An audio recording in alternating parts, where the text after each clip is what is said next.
Friends, আশা করি সবাই ভালো আছেন। সবার শুভকামনা জানিয়ে আজকে এলআইসির খুব গুরুত্বপূর্ণ একটা বিষয় নিয়ে আলোচনা করব। সেটা হলো কি যে এলআইসির পলিসি বন্ড, অর্থাৎ এলআইসি পলিসি বন্ড বা সার্টিফিকেট বা এলআইসির যে দলিল, এটা খুবই গুরুত্বপূর্ণ জিনিস। এলআইসি লোন নিতে গেলে, এলআইসি সারেন্ডার করতে গেলে, বা এলআইসিতে যদি ম্যাচুরিটি হয়ে যায় তার ম্যাচুরিটির টাকা পেতে গেলে, অথবা যদি কোনো কারণে মৃত্যু হয়ে যায় তাহলে ডেথ ক্লেমের ক্ষেত্রে এই এলআইসির পলিসি বন্ডটা খুবই গুরুত্বপূর্ণ কাজ করে।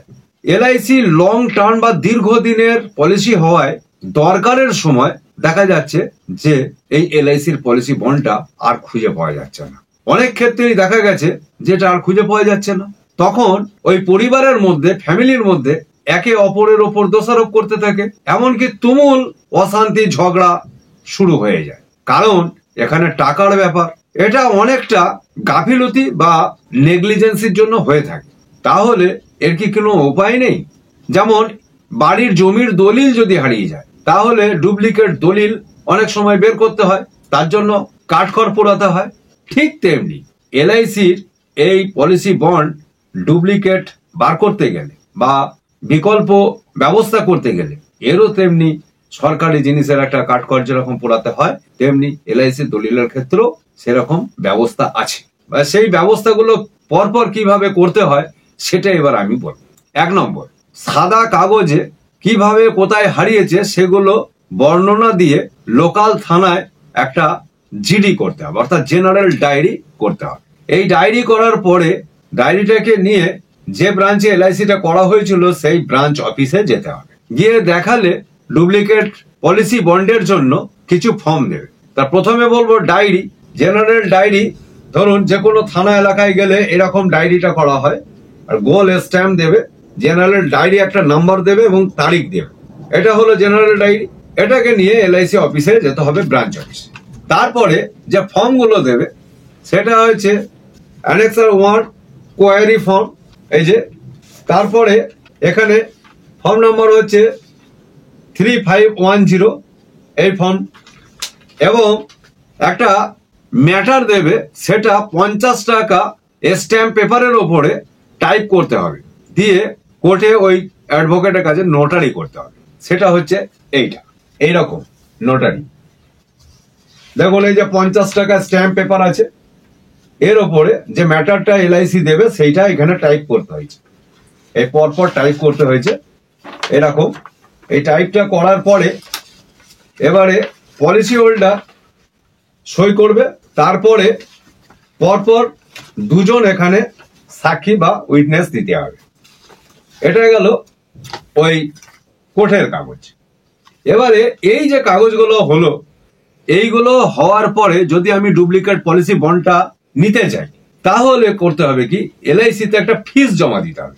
ক্যাশ কাউন্টারে গিয়ে যদি ফিসটা জমা দেওয়া হয় তাহলে মানি রিসিপ্ট যেরকম বেরোয় সেরকম একটা মানি রিসিপ্ট দেবে। তাহলে এই মানি রিসিপ্টটা ওর সাথে জুড়তে হবে। এই মানি রিসিপ্টটা জুড়ে যদি আমি এলআইসি রিসিভিং এ জমা দিই তাহলে আমার পলিসি বন্ড, ডুপ্লিকেট একটা বন্ড আমার বাড়ির অ্যাড্রেসে বাই পোস্টে পৌঁছে যাবে।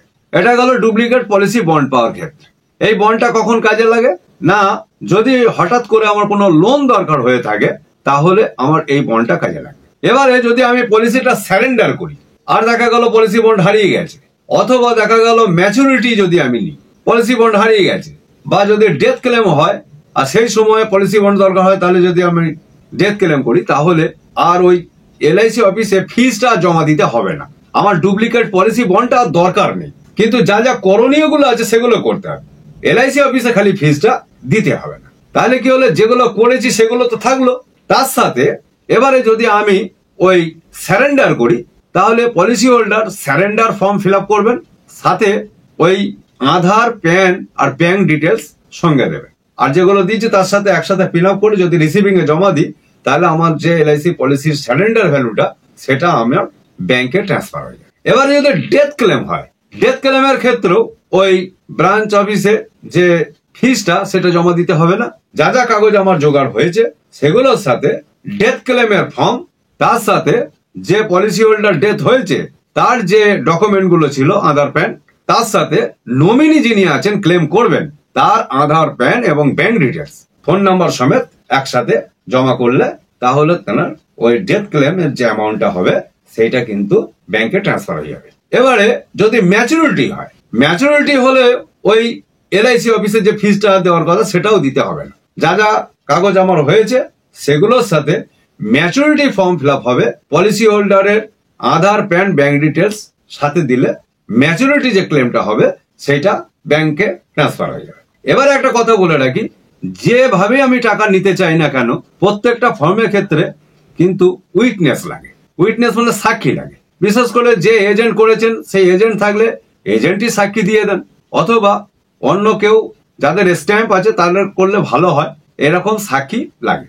এতক্ষণ আমি এলআইসি পলিসি বন্ড বা সার্টিফিকেট বা দলিল যদি হারিয়ে যায় তাহলে কিভাবে তার ডুপ্লিকেট পলিসি বন্ডটা পেতে হয়, অথবা ডুপ্লিকেট পলিসি বন্ড না নিয়েও কিভাবে ম্যাচুরিটি, ডেথ ক্লেম বা স্যারেন্ডার করতে হয় তার বিস্তারিত আলোচনা আমি করলাম।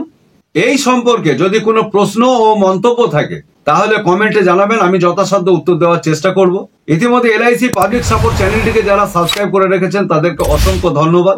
যারা এখনো সাবস্ক্রাইব করেননি বা আজকে নতুন তাদের বলবো আপনারা অবশ্যই সাবস্ক্রাইব করে নিন, তাহলে এলআইসি সংক্রান্ত গুরুত্বপূর্ণ এই সার্ভিসিং বা ইনফরমেটিভ ভিডিওগুলি আপনারা সহজেই পেয়ে যাবেন।